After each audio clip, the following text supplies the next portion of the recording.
எல்லாருக்கும் வணக்கம்.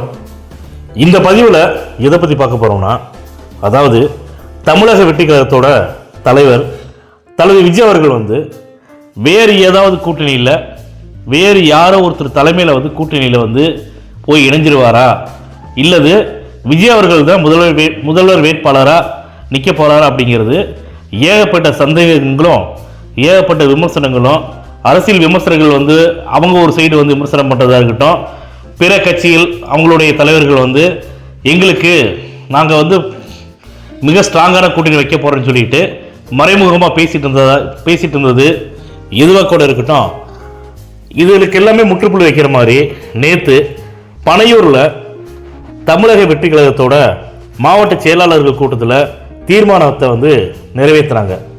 அது என்ன தீர்மானங்கிறத முக்கியமான தீர்மானத்தை நான் சொல்கிறேன். அதாவதுங்க, தமிழக வெற்றி கழகத்தில் தளபதி விஜய் அவர்களை முதலமைச்சரை ஏற்றுக்கொண்டு எந்த கட்சியில் இருந்து கூட்டணிக்கு வந்தாலும் அவங்கள அங்கே ஏற்றுக்குவோம் அப்படின்னு சொல்லியிருக்காங்க.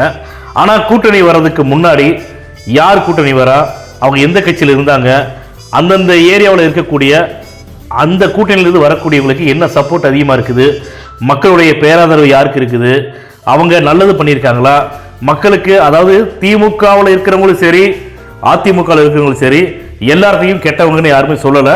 அதில் ஏன்னா நல்லவங்க எந்த ஒரு கட்சியிலையும் ஒதுக்கப்பட்டிருப்பாங்க, அந்த மாதிரி நல்லவங்க ஒதுக்கப்பட்டவங்க அவங்களுக்கு அந்த இடத்துல ஏரியாவில் என்ன செல்வாக்கு இருக்குதுங்கிறத அறிந்து தெரிந்து கொண்டு தளபதி விஜய் அவர்களுடைய இறுதி முடிவு தான் அந்த நம்ம தளபதி தமிழக வெற்றி கழகத்தில் கூட்டணியில் வர முடியும் அப்படிங்கிறத நான் சொல்லிக்க விரும்புகிறேன். இதைத்தான் தீர்மானமாக நேற்று நிறைவேற்றினாங்க. இப்போ எந்த கட்சியிலிருந்து யார் வந்தாலும் அவங்கள தமிழக வெற்றி கழகத்தோட இணைத்துக் கொள்ளக்கூடிய இறுதி முடிவை தளபதி விஜய் அவர்களை தான் முடிவு பண்ணுவாங்க. அதுக்கப்புறமா தமிழக வெற்றி கழகத்தின் விஜய் தலைமையை ஏற்று முதலமைச்சராக விஜய் தான் அப்படிங்கிறத ஏற்றுக்கொண்டு யார் கூட்டணியில் வந்தாலும் நம்ம சேர்த்துக்கணும்னு சொல்லியிருக்காங்க.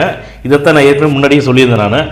அதனால் அரசியல் விமர்சகர்களாக இருக்கட்டும், பத்திரிகை நண்பர்களாக இருக்கட்டும், ஊடக நண்பர்களாக இருக்கட்டும், இவங்க எல்லாத்துடைய கேள்விகளுக்கு முற்றுப்புள்ளி வைக்கிற மாதிரி தெல்ல தெளிவாக நேற்று நடந்த கூட்டத்தில் சொல்லிட்டாங்க.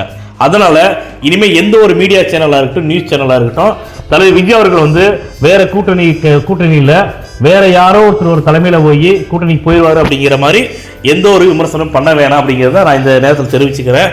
அதே மாதிரி வருகின்ற டிசம்பர் 18ஆம் தேதி ஈரோட்டில் நடக்கக்கூடிய மக்கள் சந்திப்புக்கு எல்லாமே பர்மிஷன் கிடைச்சாச்சு அப்படின்னு திரு செங்கோட்டையன் ஐயா அவங்க சொல்லியிருக்காங்க. வரலாற்று சிறப்புமிக்க கூட்டமாக இருக்குன்னு நான் நம்புறேன்.